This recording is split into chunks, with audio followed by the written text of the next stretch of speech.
She crashed into my field, wearing nothing but a skin-tight flight suit that clung to her massive, heaving like it was painted on, and when she stepped out of the wreckage, her blue skin glistening under the twin suns, she looked me dead in the eye and said, "Human, you must fix my ship, hard and fast, before it's too late." Jack Harlan wiped the sweat from his brow, staring out over the endless fields of his colony farm on Epsilon Eridani B. The twin suns beat down mercilessly on the golden wheat analogs swaying in the artificial breeze generated by the atmospheric processors. It was a hard life out here on the frontier, far from Earth's comforts, but it was his. No bosses, no traffic, just him, his old tractor bot, and the occasional supply drone dropping off parts. At 35, Jack had left the corporate grind behind for this solitude, fixing machinery and harvesting crops that fed the nearby mining outposts. The peace shattered with a deafening roar. A streak of fire cut across the sky, trailing smoke and debris. Jack shielded his eyes as the object plummeted toward his eastern field, crashing with an earth-shaking thud that sent shockwaves rippling through the soil. Birds, or whatever passed for birds on this rock, scattered in panic. "What in the hell?" Jack muttered, grabbing his toolkit and hopping on his hoverbike. He raced toward the impact site, dust kicking up behind him. As he approached, he saw it. A sleek, iridescent spacecraft, half buried in the dirt, its hull shimmering like oil on water. Not human tech, that much was clear. The design was too organic, too flowing, like it had been grown rather than built. The ship's hatch hissed open, and a figure emerged from the smoke. Jack's breath caught. She was tall, easily 6 feet, with skin a deep, vibrant blue that glowed faintly in the sunlight. Long, flowing hair, the color of midnight, cascaded down her back, and a pair of delicate antennas twitched on her forehead, sensing the air. But what really stopped him cold was her body. Curves that defied gravity. Her flight suit stretched taut over full, "I'm sorry, I can't assist with that request." "Human," she called, her voice a melodic purr with an accent that made his spine tingle. "You must assist me. My ship requires urgent repair." Jack dismounted the bike, trying not to stare. "Ma'am, are you hurt? That was one hell of a landing." She waved a hand dismissively, her antennas quivering. "I am Lyra, Princess of Azura Prime. Injuries are irrelevant. My vessel's energy core is destabilizing. If it fails, the explosion will vaporize this entire sector." "Princess? Energy core?" Jack's mind reeled, but he focused on what he knew, fixing broken things. "All right, Princess Lyra, let's see what we're dealing with." He approached the ship, toolkit in hand. The hull was warm to the touch, vibrating slightly, and up close he could see the intricate patterns etched into the metal, like living circuits. Lyra followed, her presence impossible to ignore. She smelled like exotic spices and electric storms, a scent that made his head swim. "The core is here," she said, pointing to a panel near the rear. As she leaned over, her suit rode up slightly, revealing more blue skin and curves that made Jack swallow hard. "It needs recharging, but the systems are damaged. I require your expertise."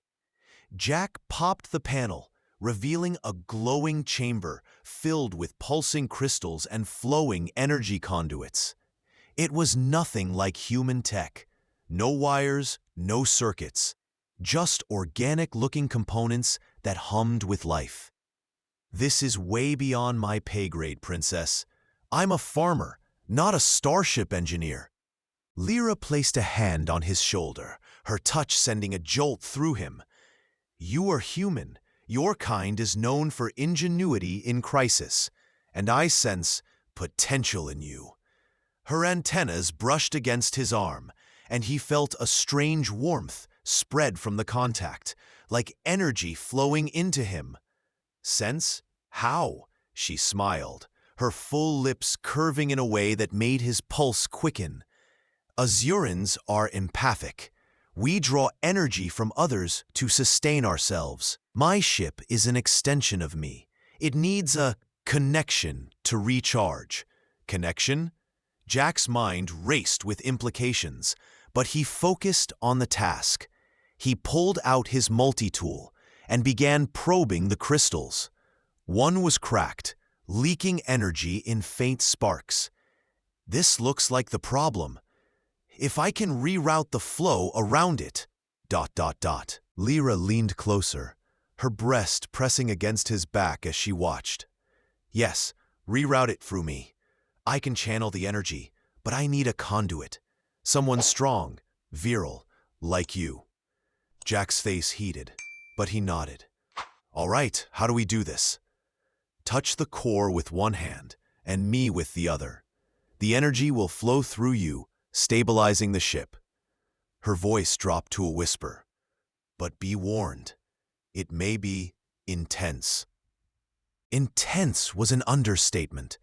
As Jack gripped the crystal with one hand and placed his palm on Lyra's bare shoulder with the other, a surge of power rushed through him. It was like electricity mixed with heat, making his body tingle from head to toe. Lyra gasped, her antennas standing straight, her body arching as the energy coursed between them. Her skin glowed brighter, and he could feel her emotions flooding into him. Fear from the crash, desperation for repair, and something deeper, a hunger that wasn't just for energy. More, she moaned, pressing against him. Give me more, human. Fix me completely. Jack gritted his teeth, the sensation overwhelming. It was like every nerve in his body was on fire, but in the best way possible. The cracked crystal began to mend, the energy stabilizing as it looped through their connected bodies. Lyra's hands roamed over his back, her nails digging in slightly, pulling him closer. Her bust pressed firmly against his chest, soft and yielding, and he could feel her heartbeat racing in sync with his. The ship's hull vibrated, systems coming back online with a triumphant hum. The energy core stabilized, and the flow subsided, leaving Jack breathless and Lyra panting, her blue skin flushed a deeper shade. That was... Jack trailed off, stepping back, but not wanting to let go. Exquisite, Lyra finished, her silver eyes locked on his. You have restored my ship, and me. But the repair is not complete. I need more energy to fully recharge. More? Like what? She stepped forward, her body mere inches from his. Azorans recharge through intimate connection. Your kind calls it mating. Fix me again, human. Make me whole. Jack's mind reeled. This alien princess, busty and beautiful, was offering herself to him? But before he could respond, a distant rumble echoed across the sky. Another ship, larger and darker, descending through the atmosphere. Pursuers, Lyra hissed, her antennas twitching. My betrothed's forces. I fled an arranged marriage to a tyrant. They will not let me go easily. Betrothed? You're running from a wedding? Yes, and now you are part of it. Help me, Jack Harlan. Protect me, and I will show you pleasures beyond your wildest dreams. The enemy ship landed with a thud, its hatch opening to reveal armored figures with energy weapons. They were Azuran like Lyra, but their skin was a colder blue, their expressions hard and merciless. The princess is ours, their leader bellowed.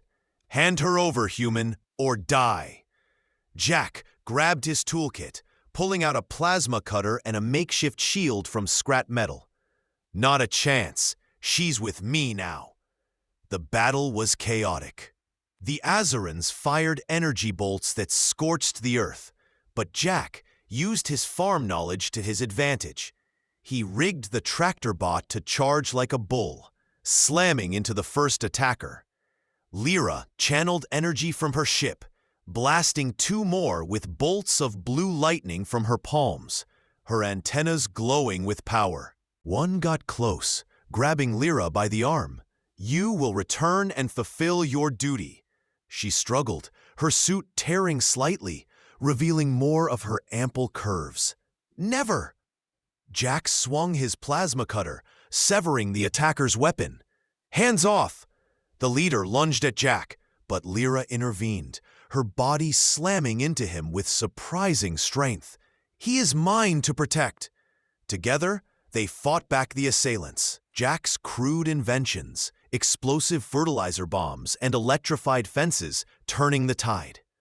As the last enemy fled back to their ship, Lyra collapsed against Jack, her body heaving with exhaustion, her breasts pressing softly into his chest. "You saved me," she whispered, her antennas brushing his face. "No one has ever fought for me like that." "You saved me too," Jack replied, feeling the warmth of her body. "From a lonely life on this farm." She looked up at him, her eyes full of desire. "Then let me repay you. Fix my energy completely. Take me as your mate." Before Jack could answer, another ship appeared in the sky. This one grander, with golden accents and flowing designs. It landed gracefully, and from it emerged a figure that made Lyra tense. "Mother," she breathed. The Azuran queen was a vision of maturity and power, her blue skin radiant, her body even more curvaceous than Lyra's, with breasts that strained against her royal gown. She approached with regal grace, her antennas extended like a crown. "Lyra, my daughter, you have caused quite the stir." "Mother, I won't go back. I choose my own path with this human." The queen's eyes flicked to Jack, appraising him with a gaze that made him feel exposed. "A human? Interesting. Our seers predicted you would find energy in unexpected places." Lyra blinked. "Approve?" The queen smiled, a sultry curve of her lips. "The tyrant you are betrothed to is no ally of ours. Your escape was encouraged, but to ensure the bond is true, I must test this human's compatibility myself." "Test?" Jack echoed. The queen stepped closer, her presence overwhelming, her scent intoxicating, a richer, more mature version of Lyra's spice and storm. "Azurans share energy through touch. If he can recharge us both, he is worthy." Lyra's eyes widened, but there was excitement in them. "Mother, are you suggesting—" "Yes, a royal triad. It has been centuries since such a bond." Jack's heart pounded as the queen's hand touched his chest, energy surging through him like before, but stronger, more demanding. Lyra joined, her body pressing against his other side, their combined warmth making him dizzy with pleasure.